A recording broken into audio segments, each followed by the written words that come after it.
आप सभी का स्वागत है एक नई वीडियो में। आज की इस वीडियो में हम कवर करेंगे सभी अंतर्राष्ट्रीय सीमाएं। सभी क्वेश्चन सिलेक्टेड और इम्पोर्टेंट है। एग्जाम में कई बार अंतर्राष्ट्रीय सीमाओं से रिलेटेड क्वेश्चंस पूछे जाते हैं। किसी भी एग्जाम की तैयारी करना है तो ये वीडियो आपके लिए बहुत ही हेल्पफुल है। तो चलिए शुरू करते हैं। फर्स्ट क्वेश्चन है हमारा कि मैकमोहन रेखा किन देशों के मध्य स्थित है। जो मैकमोहन रेखा है ये किन दो देशों के मध्य स्थित है? तो इसका राइट आंसर होगा ऑप्शन नंबर बी, भारत और चीन। किसके मध्य? तो भारत और चीन के मध्य जो है वह मैकमोहन रेखा है। और फ्रेंड्स मैकमोहन रेखा की लंबाई कितनी है? तो वह है 700 किलोमीटर। कितनी? 700 km। ठीक है। और फ्रेंड्स इस रेखा को कब तैयार किया गया था, कब बनाया गया था? तो 1914 में, यानी कि 1914 में। और किसके द्वारा? तो सर मैकमोहन के द्वारा। इसीलिए इस रेखा का नाम मैकमोहन रेखा पड़ा। ठीक है। और जो सर मैकमोहन थे ये ब्रिटेन के रहने वाले थे। इन्होंने भारत और चीन सीमा के विवाद को सुलझाने के लिए इस रेखा का निर्माण किया था। नेक्स्ट क्वेश्चन देखिएगा फ्रेंड्स। क्वेश्चन है कि रेड क्लिफ रेखा किन दो देशों के मध्य है। जो रेड क्लिफ रेखा है ये किन दो देशों के मध्य है? तो इसका राइट आंसर होगा ऑप्शन नंबर डी, भारत और पाकिस्तान। ठीक है। रेड क्लिफ रेखा जो है भारत और पाकिस्तान के मध्य है। फ्रेंड्स देखिएगा इंपॉर्टेंट फैक्ट कि रेड क्लिफ रेखा जो है ये रेखा भारत और पाकिस्तान के मध्य स्थित है। ये तो आप सभी जानते हैं। ठीक है। और ये सीमा जो है लंबाई कितनी है? तो 3310 किलोमीटर लंबी है भारत और पाकिस्तान की अंतर्राष्ट्रीय रेड क्लिफ रेखा। ठीक है। और 15 अगस्त 1947 को सर रेडक्लिफ ने इस सीमा का निर्धारण किया था। किसने? तो सर रेडक्लिफ ने। इसीलिए इस रेखा का नाम रेडक्लिफ रेखा पड़ा। नेक्स्ट देखिएगा। नेक्स्ट क्वेश्चन है हिडन वर्ग रेखा किन देशों के मध्य स्थित है। जो हिडन वर्ग रेखा है ये किन देशों के मध्य स्थित है? तो ऑप्शन नंबर सी राइट है हमारा, जर्मनी और पोलैंड के मध्य। ठीक है। हिडन वर्ग रेखा, हिडन वर्ग रेखा ये रेखा जर्मनी और पोलैंड के मध्य स्थित है। और ये जो रेखा है ये प्रथम विश्व युद्ध जब हुआ था, इसके बाद प्रथम विश्व युद्ध होने के बाद जर्मनी की सेना इसी रेखा से लौटी थी। ठीक है। जर्मनी की रेखा जब वापस आई थी तो इसी रास्ते से वापस आई थी प्रथम विश्व युद्ध के बाद। इस बात को आप सभी नोट कर लीजिए। नेक्स्ट क्वेश्चन देखिएगा। क्वेश्चन है कि 38वीं समांतर रेखा किन देशों के मध्य स्थित है। जो 38वीं समांतर रेखा है ये किन देशों के मध्य स्थित है? तो इसका राइट आंसर होगा ऑप्शन नंबर बी, उत्तरी कोरिया एवं दक्षिणी कोरिया। ठीक है।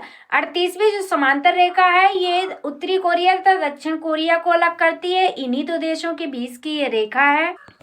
इंपॉर्टेंट फैक्ट ये है कि 38वीं समांतर रेखा या दक्षिण कोरिया को दो भागों में बांटती है। ठीक है। नॉर्मल सी बात है, आप याद रखिएगा।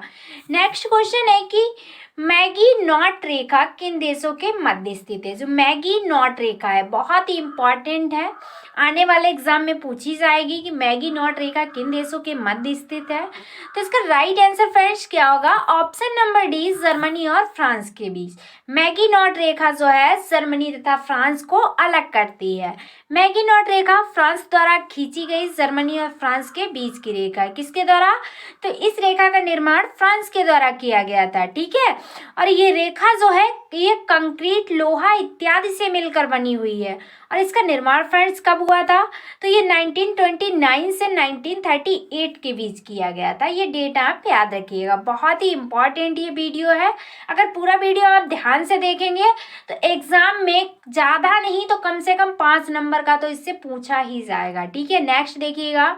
नेक्स्ट क्वेश्चन है कि 49वीं समांतर रेखा किन देशों के मध्य स्थित है। जो 49वीं समांतर रेखा है ये किन दो देशों को अलग करती है? तो इसका राइट आंसर होगा ऑप्शन नंबर ए, कनाडा और अमेरिका को। किसे? तो कनाडा और अमेरिका को 49वीं समांतर रेखा जो है वह डिवाइड करती है। इस बात को आप सभी याद रखेंगे। नेक्स्ट क्वेश्चन देखते हैं। नेक्स्ट क्वेश्चन है हमारा कि मैन रहीम रेखा किन देशों के मध्य स्थित। मैन रहीम रेखा बहुत ही इंपॉर्टेंट है। मैन रहीम रेखा तो ये किसे अलग करती है? रूस और फिनलैंड को। किसे? तो रूस और फिनलैंड को। ऑप्शन नंबर ए करेक्ट है। मैन रहीम रेखा फ्रेंड्स यहाँ पे रेखा होगा सोवियत रूस और फिनलैंड के बीच की रेखा है। ठीक है। नेक्स्ट क्वेश्चन की तरफ बढ़ते हैं। क्वेश्चन है कि डूरंड रेखा किन देशों के मध्य स्थित है। जो डूरंड रेखा है ये किन दो देशों के मध्य स्थित है, बहुत ही इंपॉर्टेंट क्वेश्चन है। इसका राइट आंसर होगा ऑप्शन नंबर सी, पाकिस्तान और अफगानिस्तान। कई बार एग्जाम में डूरंड रेखा पूछी भी गई है, आने वाले भी एग्जाम में पूछी जाएगी, तो आप ध्यान से देखिएगा। जो डूरंड रेखा है ये पाकिस्तान और अफगानिस्तान के बीच की रेखा है, इन दो देशों को डिवाइड करती है। ठीक है, कौन, डूरंड रेखा। फ्रेंड्स, जो डूरंड रेखा है ये अफगानिस्तान और पाकिस्तान की सीमा पर 2640 किलोमीटर लंबी सीमा रेखा है। कितनी, तो 2640 किलोमीटर लंबी सीमा रेखा है। और ये रेखा सन 1893 में यानी कि 1893 में जो ब्रिटिश इंडिया और अफगान प्रतिनिधियों के बीच हुई एक सहमति का नतीजा है। ठीक है, इन दोनों की सहमति के द्वारा ये जो रेखा है डूरंड रेखा ये तैयार की गई थी पाकिस्तान और अफगानिस्तान के बीच। ठीक है, और इस रेखा का नाम जो है ये ब्रिटिश इंडिया के जो तत्कालीन विदेश मंत्री थे जिनका नाम था सर मार्टिमर डूरंड। क्या नाम था, सर मार्टिमर डूरंड। इन्हीं के नाम पर इस रेखा का नाम डूरंड रेखा रखा गया था। इस बात को आप सभी याद रखिएगा।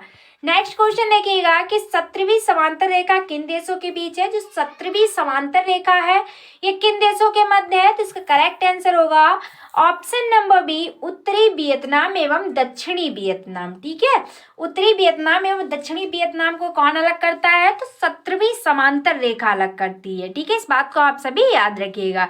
और वियतनाम के एकीकरण के पहले ये देश के दो भागों में बांटती थी, लेकिन यह रेखा जो है ये देश के दो भागों में बांटती थी, परंतु अब क्योंकि वहाँ वियतनाम जो है ये एक संयुक्त हो गया है। ठीक है, तो ये संयुक्त बन चुका है, इसलिए ये रेखा जो है समाप्त हो चुकी है प्रेजेंट टाइम में। नेक्स्ट देखिएगा, नेक्स्ट क्वेश्चन है कि 24वीं समांतर रेखा किन देशों के मध्य है।